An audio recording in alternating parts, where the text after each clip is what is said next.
Alors, pour réaliser votre chronologie, c'est simple. Tout d'abord, vous faites votre flèche, puisque c'est bête, mais une chronologie, ça représente le temps qui passe. Donc, vous me faites une flèche. Vous me mettez un titre, comme mis sur l'image. Au trait, vous mettez vos dates, puis les événements auxquels ils se rapportent, et vous pouvez colorier les périodes concernant. On va faire un exemple avec des dates que vous connaissez déjà, c'est-à-dire celles de la France, de la Révolution à la Troisième République, donc la fin du XVIIIe siècle et quasiment la totalité du XIXe siècle. On commence donc par 1789. Je viens placer les 3 dates importantes, c'est-à-dire le 14 juillet, le 4 août et le 26 août, avec les grands événements qu'on a vus en cours. Il y a plein d'autres choses qu'on avait vues, mais là, c'est vraiment les plus importantes.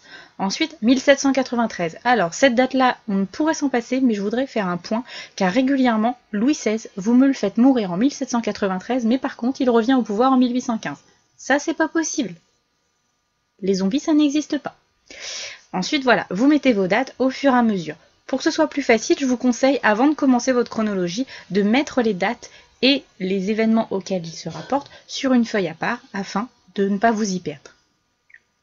Pensez que vous partez toujours de la date la plus ancienne à gauche pour aller vers la date la plus récente à droite. Jamais 1789 ne peut se placer après 1804, après 1848. Ce n'est pas possible. Quand vous avez des périodes, pensez à venir mettre les périodes entre 2 dates. Par exemple, si je vous demande le début les dates du Premier Empire, ça commence en 1804 et ça se termine en 1815. Il faut forcément les 2 dates, sinon ça ne sert à rien. Il n'y a pas de solution miracle, il faut apprendre. La chronologie, ça fait partie des compétences que vous devez apprendre en CAP.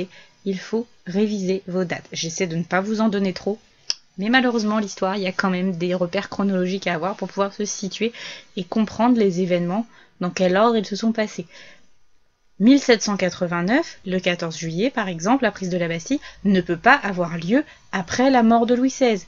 La révolution des Trois Glorieuses ne peut pas avoir lieu avant la Révolution française de 1789. Le Second Empire ne peut pas avoir lieu avant le Premier Empire. Il faut des logiques. Dans les prochaines vidéos, je vous expliquerai comment faire une carte mentale pour résumer vos cours.